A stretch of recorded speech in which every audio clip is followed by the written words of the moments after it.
Saudara-saudari, para remaja-remaji, pemuda-pemudi di dalam Tuhan Yesus Kristus yang dikasihi Tuhan dan juga saya kasihi, selamat petang menjelang malam. Sebelum kita memulai persekutuan kita pada petang hari ini, mari kita bersatu dalam doa. Mari kita berdoa. Tuhan Bapa kami yang di surga, Allah yang Maha Tahu, yang Maha Hadir bahkan Maha Kuasa, yang sudah menciptakan kami dan menyelamatkan kami melalui Tuhan Yesus Kristus. Kami bersyukur pada petang hari ini Engkau mengumpulkan kami untuk bersekutu, untuk memuji nama-Mu, untuk belajar firman-Mu.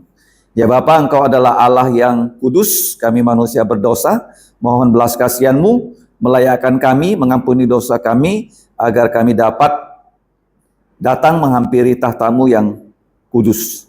Kami serahkan persekutuan ini dari awal sampai akhir, kiranya nama-Mu dimuliakan dan kami diberkati untuk memuliakan nama-Mu. Demikianlah doa kami, dalam nama Tuhan Yesus kami bersyukur dan berdoa. Amin. Ini lagunya ya. Tuhan Yesus, ku mau dekat padamu. Tuhan Yesus, ku mau dekat padamu. Tuhan Yesus gembalaku. Mimi, Tuhan Yesus gembalaku. 3, 2, 1. Tuhan Yesus gembalaku, pimpin jalan hidupku. Bawaku ke ladang hijau, ku dekat di sisimu. Tuhan Yesus, ku mau dekat padamu. Tuhan Yesus, ku mau dekat padamu. Tuhan Yesuslah sobatku yang menuntun jalanku. Meski ku sesat kau cari, bawa ke jalan benar. Tuhan Yesus, dengarlah doaku. Tuhan Yesus, oh dengarlah doaku. Ku mau taat kepadamu, turut akan perintah-Mu. Kasih-Mu memenuhiku.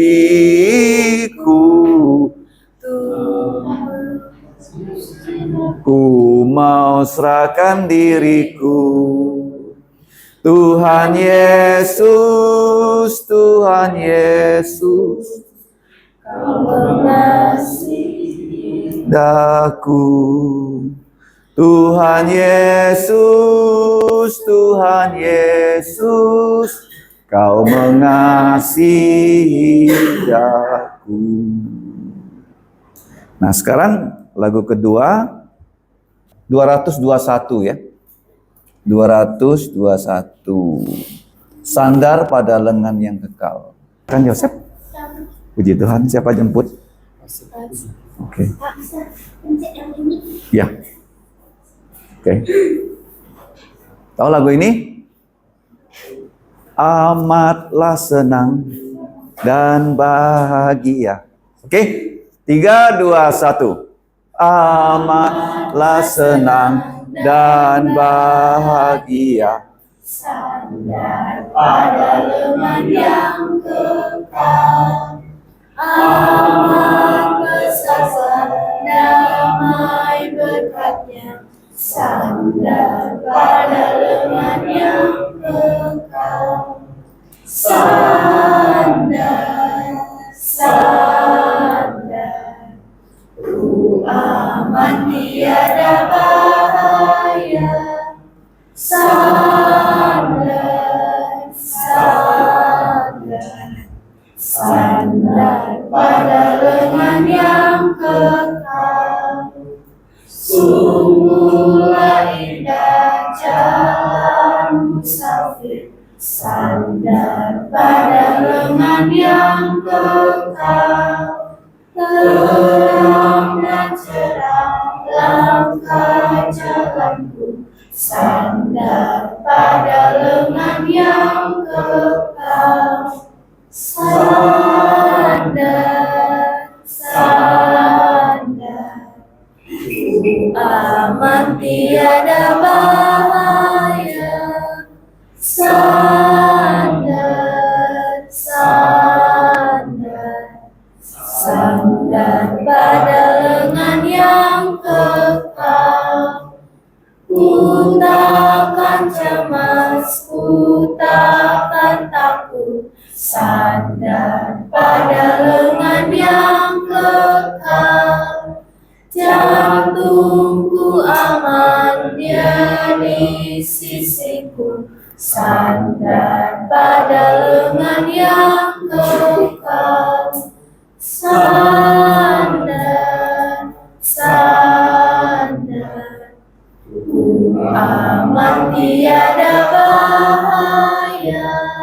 Sandar, sandar, sandar pada lengan yang kekal.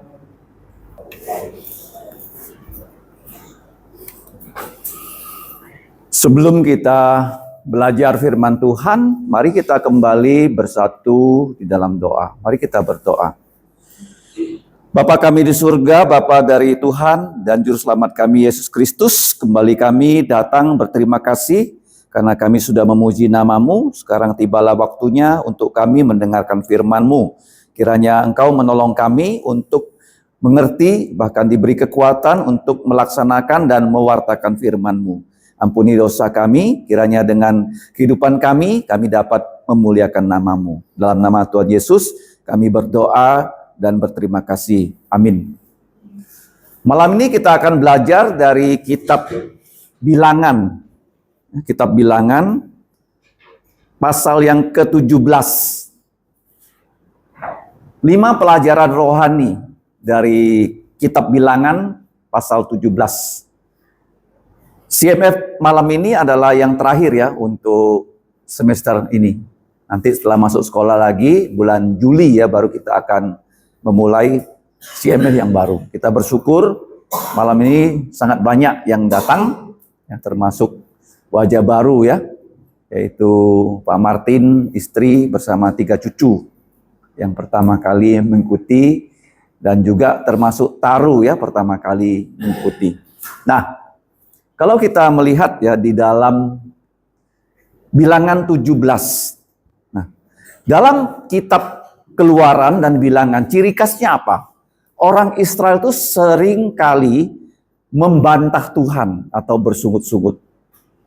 Membantah pada Tuhan dan juga membantah kepada pemimpin yang sudah Tuhan tunjuk, yaitu Musa ya dan Harun. Nah, kita akan belajar 5 pelajaran rohani semuanya dengan huruf T. Yang pertama, titahnya Tuhan. Titah ya, perintah Tuhan. Kemudian yang kedua, titah Tuhan harus ditaati. Yang ketiga, tongkat mati ya, itu dapat dibuat menjadi kayu yang hidup oleh Tuhan untuk membuktikan siapa pemimpin yang Tuhan pilih. Yang keempat, ya, tongkat yang mati dibuat menjadi kayu yang hidup. Itu sebagai peringatan ya untuk orang Israel yang memberontak kepada Tuhan. Kemudian yang terakhir, karena mereka melihat tongkat yang mati menjadi tongkat yang hidup, sehingga mereka menjadi takut kepada Tuhan.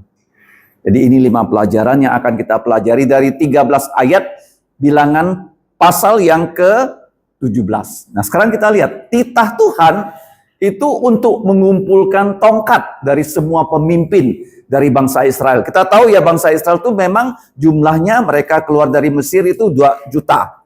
atau 600.000 kepala keluarga. Tetapi mereka memiliki 12 suku. Ya, 12 suku.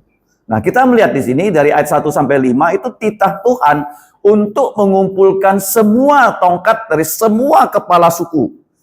Ayat 1 dan 2 mari kita baca sama-sama. 1, 2, 3. Berfirmanlah Tuhan kepada Musa. Berbicaralah kepada orang Israel dan ambillah dari mereka sebuah tongkat untuk setiap suku. Dari semua pemimpin mereka. Menurut suku-suku mereka, 12 tongkat, tuliskanlah nama setiap orang pada tongkatnya. Jadi kita tahu 12 suku, masih ingat kalau kita mau mengingatnya 12 suku menurut kitab Wahyu ya. Gampang ingatnya, YR, Yehuda, Ruben, YR ya. Kemudian GAN, Gan. Apa Gan? Gersom, Asyer, Naftali. Kemudian MS seperti Mis ya. Manasa, S, Simeon. LIZ, Lis ya. Lis seperti itu ya. Lis, apa Lis? Lewi, Izakar, Sebulon. Yang terakhir adalah YB. Pertama YR, yang terakhir YB. Apa YB? Yehuda yang pertama, sekarang Yusuf dan Benyamin. Ingat ya.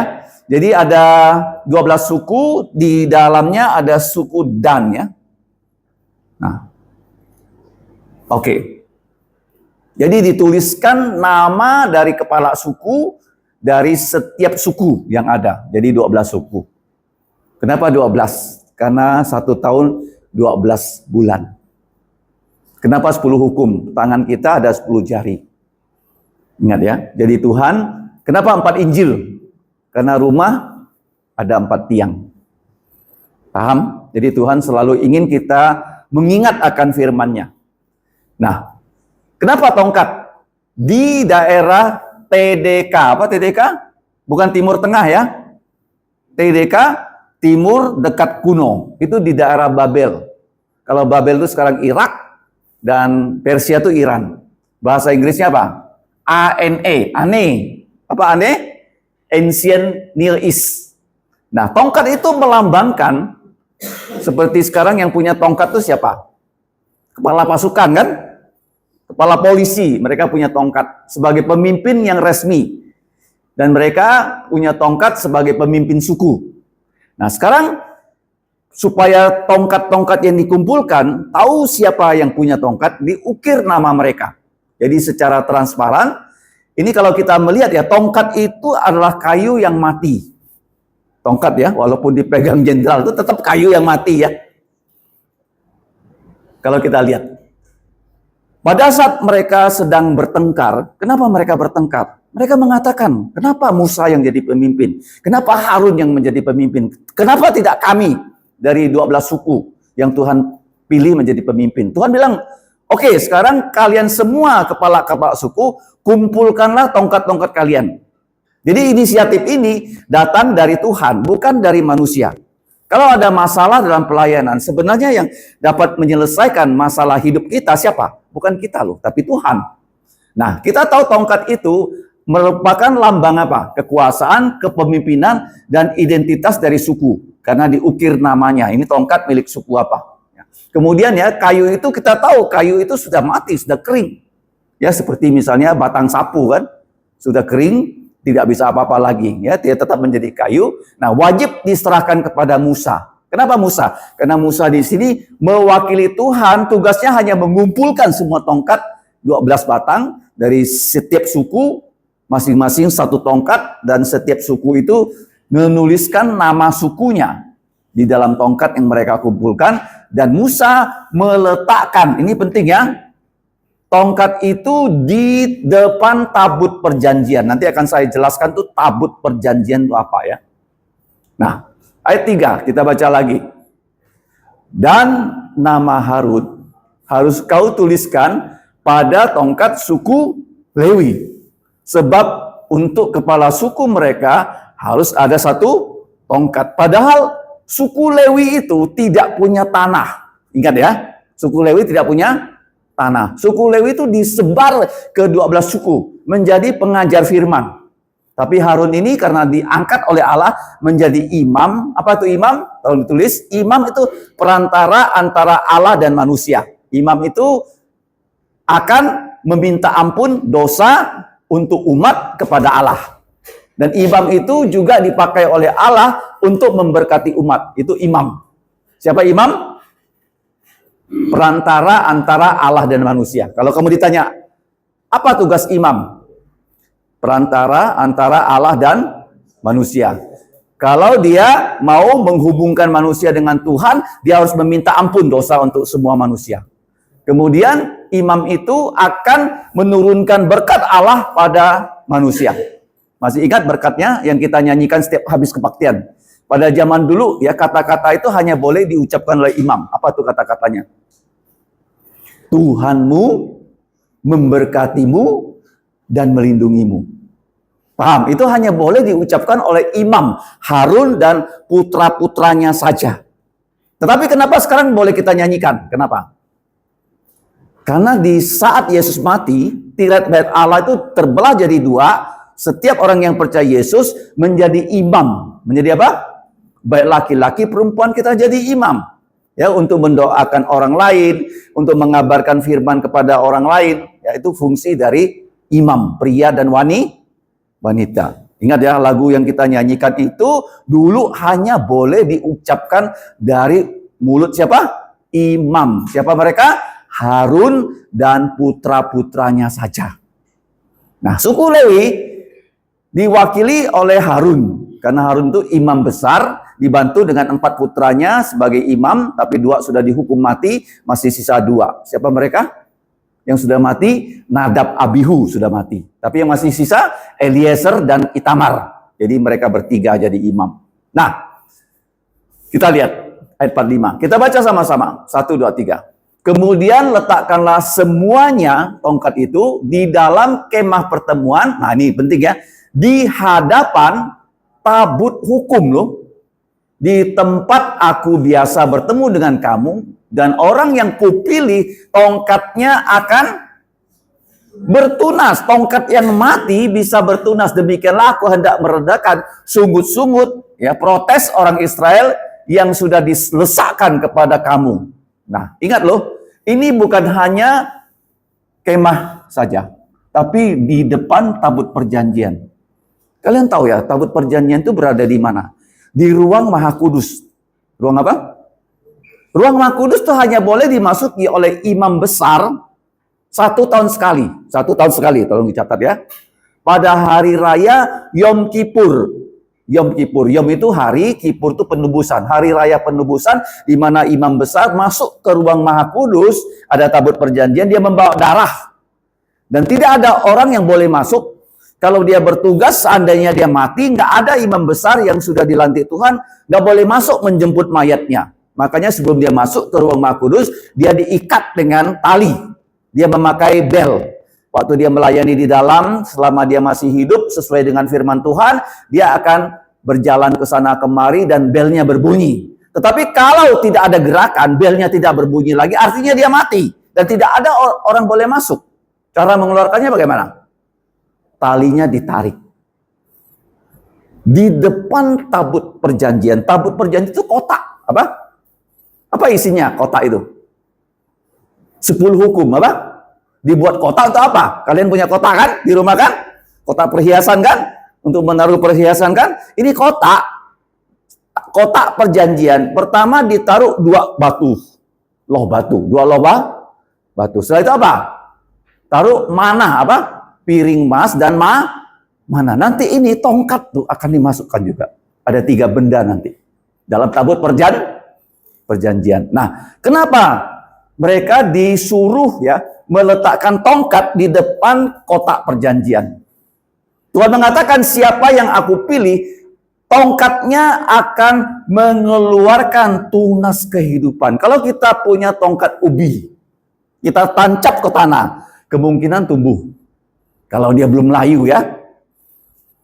Tapi ini tongkat ditaruh bukan di atas tanah dan sebagainya, kok bisa tumbuh? Nanti kita pelajari. Tuhan itu bisa menciptakan dari yang tidak ada menjadi ada. Tuhan bisa membangkitkan yang mati menjadi hidup. Untuk apa? Supaya gosipnya berhenti, dosa itu dihentikan. Ini penting loh. Kalau ada keributan, itu harus dihentikan. Siapa yang bisa menghentikan? Tuhan sendiri. Lanjut. Yang kedua, titah Tuhan harus ditindaklanjuti, harus ditaati. Titah adalah perintah, perintah harus ditaati. Nah, Musa cara mentaati ya perintah Tuhan dia dengan cara yang disebut bagaimana? ABC. Menjadi pemimpin itu kalau bisa jalankan ABC bagus. Apa A? Apa itu adil? Adil itu sesuai peraturan. Apa adil? Sesuai peraturan, sesuai hukum, sesuai firman Tuhan. Itu namanya adil. Nah, terbuka. Apa terbuka? Artinya transparan. Nggak ada sembunyi-sembunyi. Terbuka. Yang ketiga, jangan C, jangan curang. 3. Kalau kamu mau jadi pemimpin, 3 hal ini kamu laksanakan, kamu menjadi pemimpin, menjadi manusia yang berkenan pada Tuhan. Adil, sesuai hukum Tuhan. B apa? Secara terbuka, nggak boleh sembunyi-sembunyi. Ya, nggak boleh bisik-bisik. Yang ketiga, curang jangan. Nah, kita lihat ayat 6 dan 7. Mari kita baca. Setelah Musa berbicara kepada orang Israel, maka semua pemimpin mereka memberikan kepadanya 1 tongkat dari setiap pemimpin. Menurut suku-suku mereka, 12 tongkat dan tongkat Harun ada di antara tongkat-tongkat itu. Masih ingat gak tongkat Harun? Ditaruh ke tanah jadi ular. Jadi apa? Masih ingat tongkat Harun? Tongkat yang Tuhan bilang itu memang tongkat kamu, tapi itu sebenarnya tongkat aku.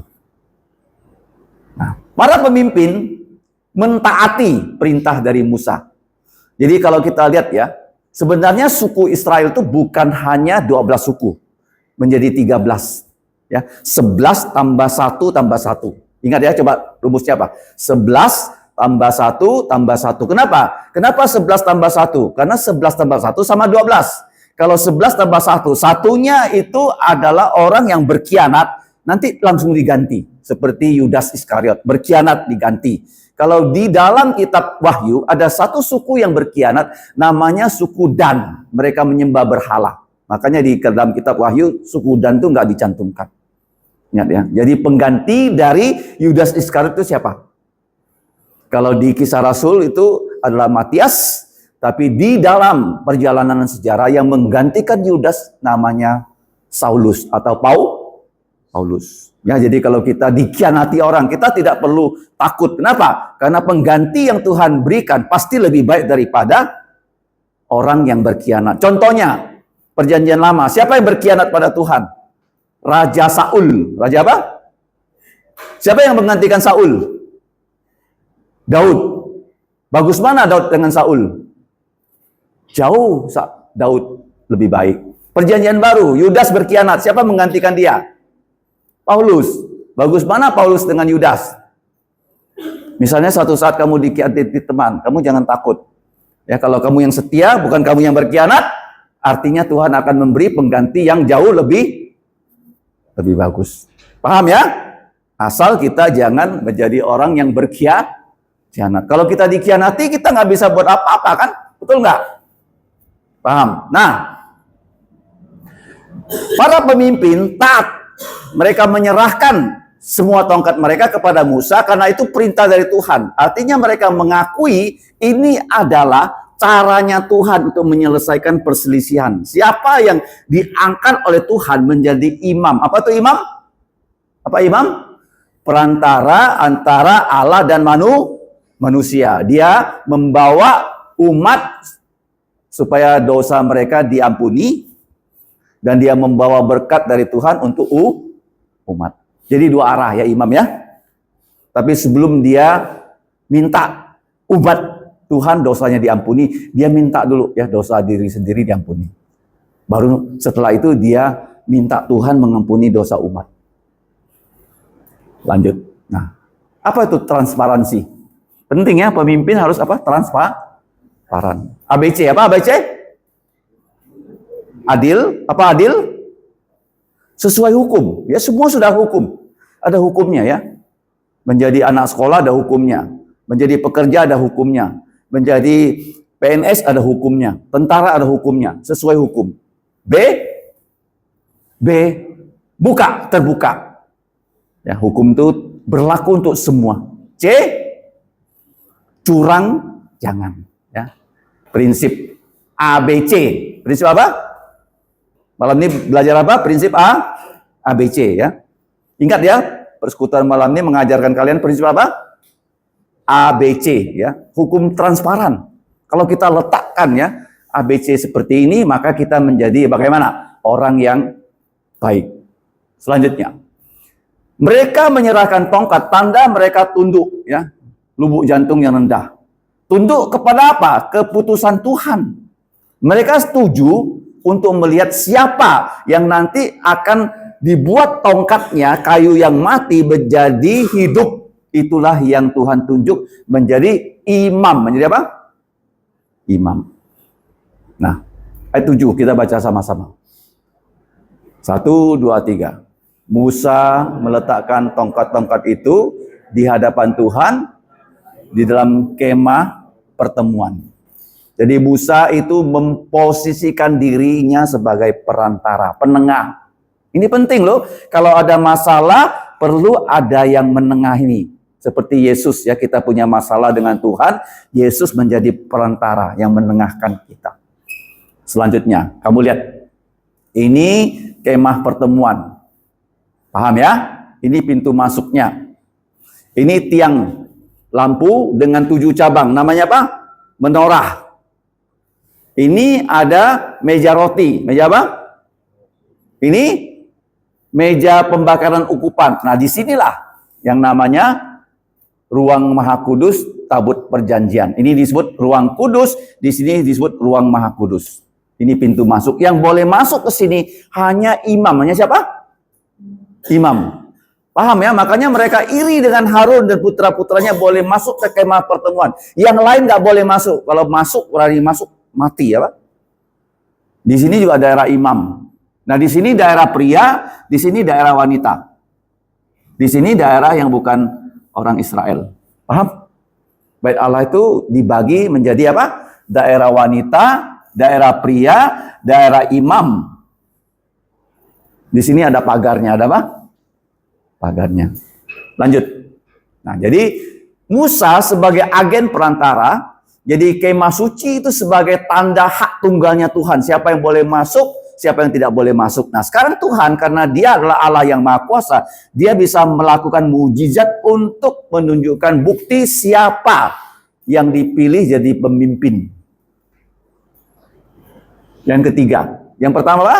Titah Tuhan. Yang kedua, taat titah. Ketiga, tongkat yang mati dibuat hidup oleh Tuhan. Ya.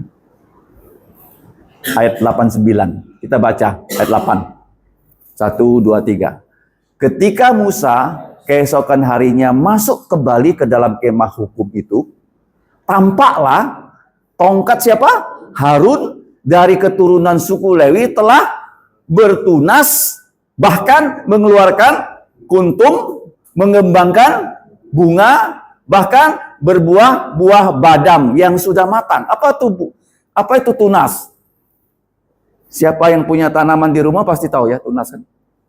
Ya, dari sini muncul. Bukan hanya bertunas, ada kuntum. Kemudian berbunga, berbuah. Nah, buah badamnya apa? Almond. Apa? Bahasa lamanya badam, bahasa modernnya almond. Almond itu katanya buah yang bagus untuk otak ya, vitamin otak. Ya, tunas, kuntum, bunga, buah. 4 hal ya. Tunas, kuntum, bunga, buah. Jadi kuntum itu lebih besar daripada tunas. Lanjut. Nah, ini kira-kira seperti itu. Nah, jadi kuasa ilahi Tuhan membuat tongkat yang mati, ya bukan karena ditanam loh. Dalam semalam saja bisa muncul semua yang ada di pohon. ada tunasnya, ada kuntumnya, ada bunganya, ada buahnya. Hebat nggak? Dan buahnya apa? Almond, apa? Almond itu buah untuk apa? Otak. Kalau kalian masih sekolah, beli almond, makan almond. Ngerti? Jangan hanya beli gorengan ya. Gorengan itu tepung aja. Beli apa? Almond, supaya otaknya berkembang. Siapa yang ngajar? Tuhan. Apa? Siapa yang ngajar? Tuhan ya. Nah, kita lihat di sini. Pada satu malam, tongkat almond ya mengeluarkan semua yang bisa tumbuh dari pohon almond. Tunas, kuntum, bunga dan buah. Ini menegaskan apa? Hukum alam itu kalah dengan kedaulatan Tuhan. Kenapa? Tuhan itu maha kuasa. Sudah saya jelaskan ya, seluruh aspek alam raya taat tunduk pada Tuhan. Aspeknya apa? Tolong dicatat. BAB, RR, FF. 7 aspek. Apa BAB? Benda mati. Seperti tadi kan, Tuhan bisa buat menjadi benda hidup. Benda mati, air Tuhan buat menjadi anggur. B ya. Benda mati, roti 5 buah, ikan 2 ekor. Tuhan Yesus gandakan, bisa dimakan 5.000 kepala keluarga. BAB ya. Benda mati. A, alam. Danau mengamuk, Yesus bilang diam, langsung diam. Alam. Tuhan Yesus bilang jangan turun hujan 3,5 tahun, tidak turun hujan 3,5 tahun. Nanti di Wahyu Tuhan bilang ya akan banyak gempa bumi, dibuat gempa bumi. Alam tunduk sama Yesus. B, badan manusia. Kalau kamu baca 4 Injil paling banyak Yesus menyembuhkan badan manusia yang sakit. Hampir 20 kali semua penyakit Yesus sembuhkan. BAB. RR apa RR? Roh jahat taat pada Yesus. R, roh manusia yang mati, Tuhan Yesus bangkitkan. Yang terakhir, FF apa? FF. Fauna dan flora. Ikan-ikan disuruh menabrak jalannya Petrus.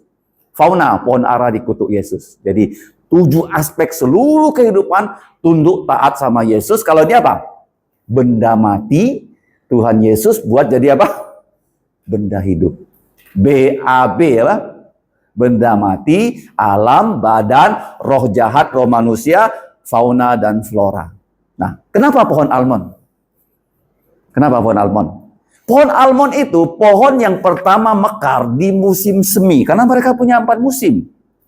Musim apa? Dingin, semi, panas, gugur, dingin lagi. 4. Kenapa 4 musim, tahu nggak? Kenapa dunia 4 musim? Sebelumnya di zaman Adam sampai Nuh itu 1 musim saja. Seluruh cuaca bagus. Ya, dunia dulu nggak panas. Dunia itu dulu ya dingin seperti dalam AC. Tapi setelah air bah, Tuhan buat bola bumi menjadi begini. Sengek. Jadi apa? Sengek berapa derajat?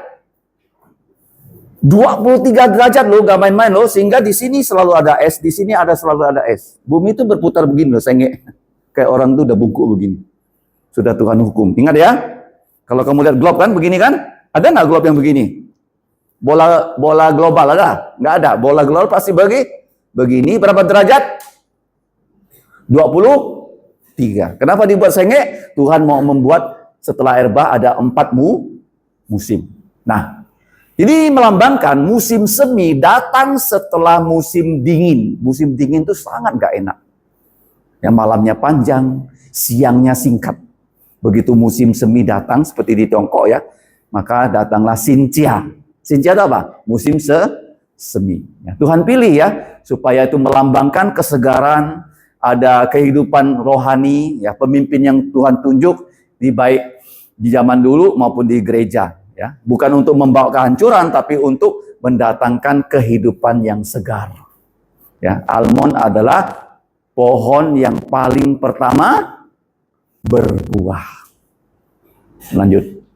Nah, Israel semua mereka melihat bahwa hanya tongkat siapa? Harun yang menghasilkan 4 ya, tunas, kuntum, bunga dan buah. Jadi Jabatan imam itu bukan hasil ya dari perebutan kekuasaan. Sekarang orang berebut berkuasa kan. Nah, seperti di Indonesia ada pemilu, pilpres kan.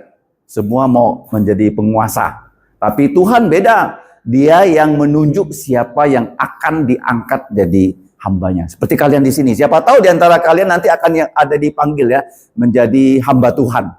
Tuhan yang memanggil. Paham ya? Tuhan memanggil. Kalau sudah dipanggil ya nggak boleh bilang nggak mau. Seperti siapa? Yunus. Seperti Musa. Waktu pertama dipanggil pun Musa banyak alasannya. Nggak bisa bicara lah ya dan sebagainya. Nah, bahasa Ibrani itu bahasa pertama di dunia. Bahasa pertama di dunia apa? Bahasa Ibrani. Seperti apa? Kata Adam dan Hawa. Nah, Almon, bahasa Ibrani apa? Saket. Ya, saket. Saket itu artinya apa? Waspada ataupun paling cepat terbangun. Paling cepat berbunga, paling cepat berbuah di musim semi. Itulah Almon. Jadi kehidupan baru yang Tuhan munculkan dari kayu yang mati menjadi bukti Tuhan punya kemahakuasaan ilahi untuk membangkitkan yang mati menjadi hidup. Nanti kalau kita sempat kita bisa belajar ya bahasa Ibrani mulai dari abjadnya. Paling sulit ya menghafal abjad, tapi saya buat satu lagu, begitu lagu ini dihafal, abjadnya bisa kita hafalkan. Coba dengarkan ya, dan ikuti. Alef, Bet, Gimel, Dalet. 1, 2, 3. Alef, Bet, Gimel, Dalet. Terus, He, Waw, Zayin, He. He, Waw, Zayin, He. Terus, Teh, Yot, Kaf, Lamet, Mem, Nun. Teh, Yot, Kaf, Lamet, Mem, Nun. Same, Ain, Pe. Same, Ain, Pe. Yang terakhir, nih. Kores, Sadi, Sin, Sintau. Ini Sin, Sintau. Ya, ini bacanya Saket. Karena bahasa Ibrani dibaca dari kanan ke kiri. Apa arti Saket? Almon. Waspada atau cepat berbuah. Nah, ayat 9. Mari kita baca. Kemudian Musa membawa semua tongkat itu keluar dari hadapan Tuhan kepada seluruh orang Israel. Mereka melihatnya lalu mengambil tongkat mereka masing-masing. Jadi tongkat itu dikembalikan kepada pemiliknya. Tidak ada orang yang bisa menyangkal bahwa hanya tongkat Harun saja yang bertunas, berkuntum, berbunga, dan berbuah badam. Hafalkan ya. 1, 2, 3. Bertunas, berkuntum, berbunga, dan berbuah. Semuanya ada. Ya, dalam semalam. Tidak ada yang bisa menyangkal. Yang keempat, tongkat Harun yang sudah bertunas, berkuntum, berbunga, berbuah badam yang matang, menjadi tanda mengingatkan kita akan kemahakuasaan Tuhan. Ini penting loh. Kita seringkali lupa bahwa Tuhan kita itu Maha Tahakwa. Apa Maha Tahakwa? Maha tahu, Maha hadir, Maha kuasa. Di mana? Nggak boleh kamu balik-balik. Ya, Mazmur 139. Tolong tulis. Ya, di rumah baca Mazmur 139. Urutannya itu Maha tahu, Maha hadir, Maha kuasa. Nggak, kita balik-balik ya. Maha Tahakwa. Kalau bahasa Tionghoanya apa? Chonti, Choncai, Chonen. Ya, Chonti, Chontai, Chonen. Ya, kalau bahasa Inggrisnya omniscience. Ya, omnipresent, omnipotent, omni. Nah, ayat 10-11. Mari kita baca. 1, 2, 3. Tuhan berfirman kepada Musa, kembalikanlah tongkat Harun ke hadapan tabut hukum untuk disimpan menjadi tanda untuk orang-orang durhaka supaya engkau ya, mengakhiri sungut-sungut mereka di hadapanku agar mereka jangan mati. Jadi tongkat Harun itu tidak balik ke Harun untuk dipakai loh. Disimpan di mana? Kotak perjanjian yang isinya apa sebelumnya? Sudah ada 2 benda sebelumnya di dalam apa tuh? 2 loh batu dan piring ada mana. Ada apa? Nah, sekarang saya ulangi karena banyak yang belum pernah datang ke CMF. Kenapa orang Israel paling pintar? Menurut saya, Tuhan memberi mereka makan mana 40 tahun. Mana adalah makanan yang paling bergizi, membuat Israel itu paling jenius di dunia ini. Dikirim dari sorga. Dikirim dari mana? Nggak ada lawan tuh orang Israel. Ya, jumlah mereka kecil, tapi mereka itu merajalela di dunia ini. Dari segi apa? Otak. Segi apa? Otak. Ingat ya, keturunan Abraham itu ada dua. Orang Arab dikasih minyak, ya, orang Israel dikasih apa? Mana. Pilih mana? Minyak atau mana? Orang Arab juga disunat tuh. Kapan mereka disunat? 13 tahun. Israel? Kenapa 8 hari? Masih ingat? Darah bayi 8 hari bisa menggumpal. Kalau disunat 8 hari tidak ada masalah yang membahayakan jiwa. Kalau 13 tahun bisa demam, bisa sakit ya. Enak mana? 8 hari atau belasan tahun? Atau pilih 100 tahun ke Abraham, keburu mati belum disunat. Tuhan itu ya, dia tunjukkan loh siapa dirinya loh. Ya, pilih minyak atau mana? Oke. Nah, kita lihat ya. Tongkat Harun tidak boleh kembali ke Harun. Taruh di tabut perjanjian. Tongkat mereka semua kembali. Nah, ayat 11. Dan Musa melakukannya seperti yang diperintahkan Tuhan kepadanya. Demikianlah dilakukan. Ini penting sekali loh. Ini kunci hidup kita kalau mau diberkati dan memberkati orang lain. Apa yang Tuhan perintahkan, kita jalankan dengan sempurna. Seperti Yesus. Ya, Yesus itu contoh. Apa yang Bapak ingin katakan, dia ucapkan semuanya. Apa yang ingin Bapak lakukan, dia lakukan semuanya. Nggak ada agenda pribadi dari Yesus. Kamu kalau ditanya ya, siapa yang tidak punya agenda pribadi? Siapa? Tuhan Yesus. Paham ya? Jadi semua yang Bapak perintahkan dilaksanakan. Musa juga orang seperti itu. Ya, itu artinya apa? Setia. Apa itu setia? Setia itu mirip Yesus. Apa setia? Apa setia? Mirip Yesus. Ingat ya, kalau kamu tanya, setia nggak? Apa buktinya kamu setia? Setia. Karena mirip Yesus. Kalau mirip setan nggak setia. Misalnya suara saya rekam suara saya, kemudian diputar. Kedengaran bukan suara saya. Suaranya Aurel, berarti ini nggak setia. Ini nggak apa? Saya mainkan gitar, direkam alat ini, keluarnya suara piano. Berarti ini tidak Nah, kalau suara saya rekam, kedengaran suara saya artinya setia. Kalau Tuhan pesan sama saya sampaikan, artinya saya setia. Tuhan suruh saya lakukan apa? Saya lakukan. Namanya saya setia seperti siapa? Tuhan Yesus. Musa adalah orang seperti itu. Nah, jadi perbantan mereka sudah dihentikan. Dan Tuhan memerintahkan, ya, ada benda tambahan ke dalam tabut perjanjian. Sudah ada 2 loh batu, sudah ada piring mana, sekarang ditambah dengan tongkat Harun yang berapa? Tunas, kuntum, bunga, buah badam dalam semalam. Ya. Ingat ya? Sudah berapa? 2 loh batu, isinya apa? 10 hukum. Oke, kemudian apa arti mana? Apa itu? Mana itu bukan nama. Begitu mereka lihat roti dari sorga, semua bertanya, apa itu? Apa itu? Bahasa Ibrani apa? Mana? Mana? Terus ditambah tongkat Harun yang bertunas, kuntum, bunga, buah. Nah, kalau kamu belajar firman, semuanya lengkap. Kamu jadi orang yang pintar, bukan bodoh ya. Kalau belajar firman jadi apa? Ya, Tuhan melukiskan sesuatu itu dengan sistematis. Kalau turun ya turun, kalau naik ya naik. Dia nggak naik turun ini. Ya, Tuhan tidak kacau. Lanjut.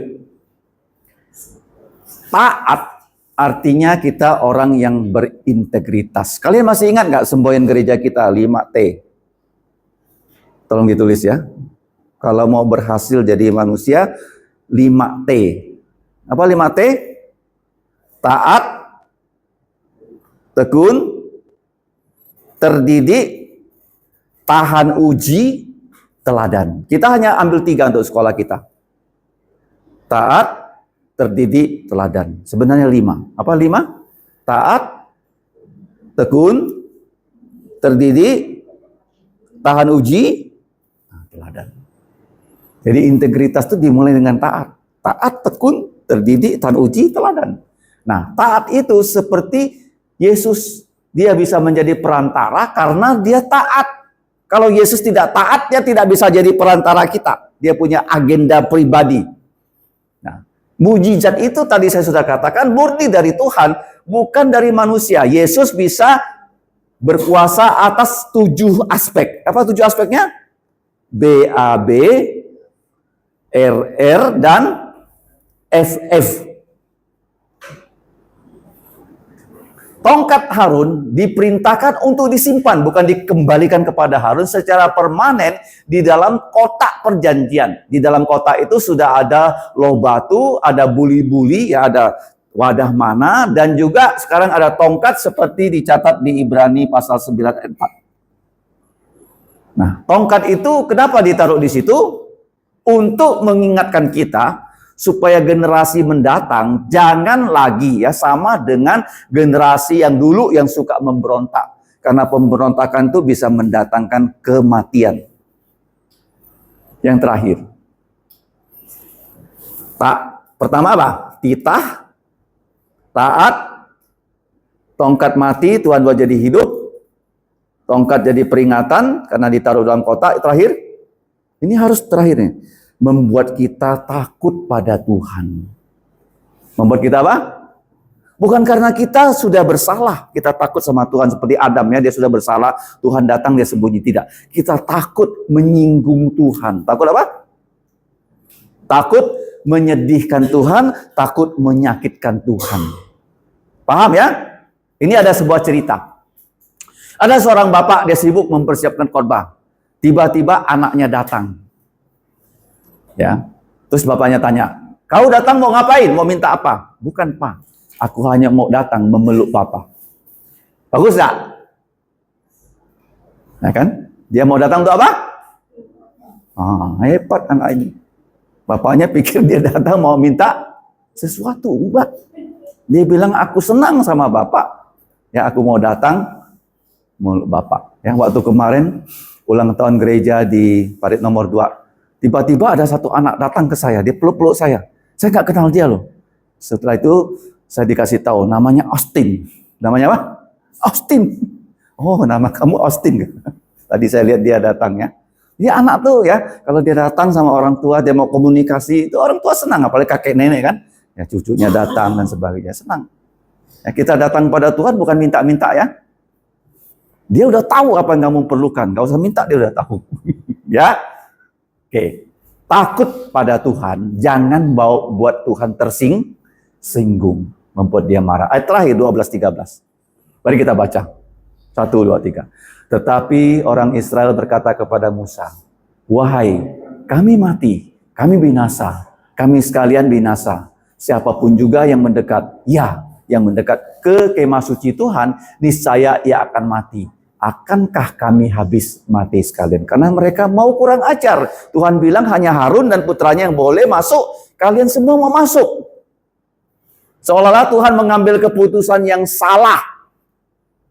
Tuhan tidak pernah salah. Akhirnya Tuhan bagaimana? Ya, setelah mereka melihat ya pasal 17 ini, kalau kamu lihat pasal 16, ada siapa yang memberontak? Masih ingat minggu yang lalu? Korah, Datan, Abiram, dan On. Ya kan? Bersama 250 pemimpin, mereka dihukum seperti apa? Tanah dibuka, mereka semua masuk, dan mereka dikubur hidup-hidup. Dan mereka yang mau membakar ukupan, yang tidak puas dengan Harun, ya, api dari Tuhan membakar mereka. Ya, pakaian mereka tidak hangus, tapi tubuh mereka hangus. Akhirnya Harun ya pergi ke tengah-tengah untuk meredakan amarah Tuhan. Baru ya tulah dari Tuhan berhenti. Jadi mereka tahu ya kalau memberontak kepada Tuhan ada akibatnya. Kita juga begitu loh. Kita kalau tidak taat, Tuhan juga akan bagaimana? Ya, merotan kita. Ya, walaupun kita sudah percaya Yesus, Tuhan tidak lagi menghukum dosa kita. Ingat baik-baik ya. Kamu jangan bilang dosa saya dihukum Tuhan. Tuhan tidak pernah lagi menghukum dosa kita orang yang percaya Yesus. Karena semua dosa kita sudah dihukum di mana? Di atas kayu salib Yesus. Tuhan hanya apa? Dengan rotan dia pukul seperti Yunus. Dilempar kemana? Ke dalam perut ikan. Kamu jangan bilang, Tuhan sedang menghukum dosa saya. Tuhan tidak pernah menghukum dosa kita. Dia ingin kita bertobat, ya. Saya sudah katakan apa penyebab masalah? Masih ingat? Tuhan ingin menguji kita supaya kita naik ke kelas, ya. Seperti kalian ujian, dia dikasih soal. Bukan guru nggak tahu, dia kasih kamu masalah supaya kamu naik ke kelas. Ya, Tuhan uji kita bukan dia tidak tahu. Yang kedua, iblis minta izin untuk memberi kita masalah. Contohnya siapa? Ayub. Tuhan tuh tidak pernah mencobai kita loh. Ingat loh, Tuhan mau tahu, dia nggak perlu coba. Yang ketiga, masalah apa? Yang terakhir tadi. Kalau salah sendiri seperti ini, harus cepat-cepat bertobat. Nah, sekarang kamu lihat ya. Mereka sebelumnya sombong, sekarang menjadi takut. Ya, mereka takut apa? Ini. Tuhan itu kudus, jangan kita mengotori kekudusan Tuhan. Ini penting sekali loh. Makanya Allah yang kita sembah, Allah yang suci, suci, suci. Untuk menyucikan kita, Yesus perlu mati untuk dosa kita. Nah, kita lihat di sini ya. Mujizat membuat kita sadar bahwa selain Allah yang Maha Kuasa, dia juga Allah yang kudus. Nah, kalau gagal taat artinya bisa membawa kematian. Kita perlu, kalau kita bersalah, perlu perantara. Perantara yang paling bagus namanya siapa? Tuhan Yesus Kristus. Yang mati untuk dosa-dosa kita. Kesimpulan, jadi Tuhan bisa menciptakan dari yang tidak ada menjadi ada. Bahasa teologinya apa? Ex nihilo. Semuanya dulu tidak ada. Tuhan ciptakan dari yang tidak ada menjadi ada. Tuhan itu selalu gerak cepat. Dia tidak pernah terlambat. Yang terakhir, ya, tongkat yang hidup kembali seperti Yesus yang mati bangkit dari kematian. Jadi penting sekali ya. Nah, kalau kita lihat ya, Harun sebagai perantara, Kristus ditunjuk menjadi perantara, ya. Bukannya seperti Harun, tapi seperti Melkisedek. Melkisedek ini dia adalah raja dan imam. Harun itu hanya imam dan nabi, dia tidak raja. Ingat ya, Yesus Kristus itu dia adalah nabi, imam, dan raja. Satu-satunya yang pernah menjadi imam dan raja itu namanya Melkisedek. Daud raja, dia bukan imam, dia nabi. Tidak ada yang pernah merangkap imam dan raja, kecuali siapa? Melkisedek. Yesus menjadi imam, bukan dia keturunan Harun, Kristus itu keturunan Yehuda, sehingga dia menjadi imam harus menurut bukan peraturan Harun, tetapi peraturan apa? Melkisedek. Terakhir, selalu saya ingatkan, di Bait Allah tidak ada kursi. Kenapa tidak ada kursi? Kenapa? Karena kerjaannya Harun tidak pernah selesai. Kursi itu hanya ada di surga. Yesus mati, dia duduk di sebelah kanan Allah Bapa sehingga kerjanya selesai. Makanya sebelum dia menghembuskan napas, dia berkata apa? Sudah selesai. Ya, di Bait Allah tidak ada apa? Kursi. Kursinya di mana? Di surga. Mari kita berdoa. Semua berdiri, kita berdoa untuk mengakhiri CMF pada sore hari ini. Bapa, kami sungguh bersyukur di waktu yang singkat, hanya 1 jam, kami dapat bersekutu, memuji nama-Mu, bahkan membaca dan merenungkan firman-Mu. Kiranya Bapa, titah-Mu selalu kami taati, karena Engkaulah Allah yang Maha Kuasa yang dapat membangkitkan orang yang mati. Dan kami juga tahu, ya, semua itu sebagai menjadi peringatan untuk kami, supaya kami terus taat pada Engkau. Sehingga kami menjadi orang yang taat, tekun, terdidik, tahan uji, dan menjadi saksi-Mu sebagai orang Kristen yang baik dimanapun Engkau mengutus kami. Sekarang kami mau pulang, setelah kami semua, baik yang masih sekolah maupun yang bekerja, ibu rumah tangga, kiranya Engkau melindungi kami semua untuk memuliakan nama-Mu. Dengarkan doa kami Bapa, dalam nama Tuhan Yesus kami mau bersatu, mengucapkan doa Bapa kami yang berbunyi. Bapa kami yang di surga, dikuduskanlah nama-Mu. Datanglah kerajaan-Mu, dilaksanakanlah kehendak-Mu di bumi seperti di sorga. Berikanlah kami pada hari ini makanan harian kami. Dan ampunilah kami akan kesalahan kami, seperti kami juga mengampuni orang yang bersalah pada kami. Dan janganlah membawa kami ke dalam pencobaan, tetapi lepaskanlah kami dari yang jahat. Karena Engkau-lah yang punya kerajaan, kuasa, dan kemuliaan sampai selama-lamanya. Amin. Tolong diingat minggu depan tidak ada CMC ya, sampai nanti kita masuk lagi di bulan Juli ya, waktu kalian masuk ke jenjang tahun ajaran baru.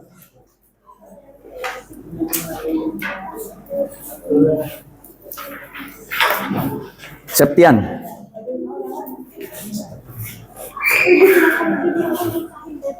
Joseph. Ya.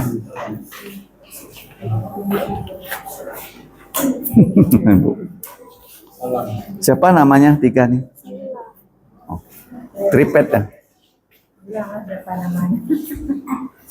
In. Jadi minggu depan gimana Pak? Kasih tahu mereka kalau nggak ada nomor kan. Terima kasih, puji Tuhan. Hati-hati, cepat sembuh ya. Tunggu dulu ya. Kam, Kam Cacu. Oke.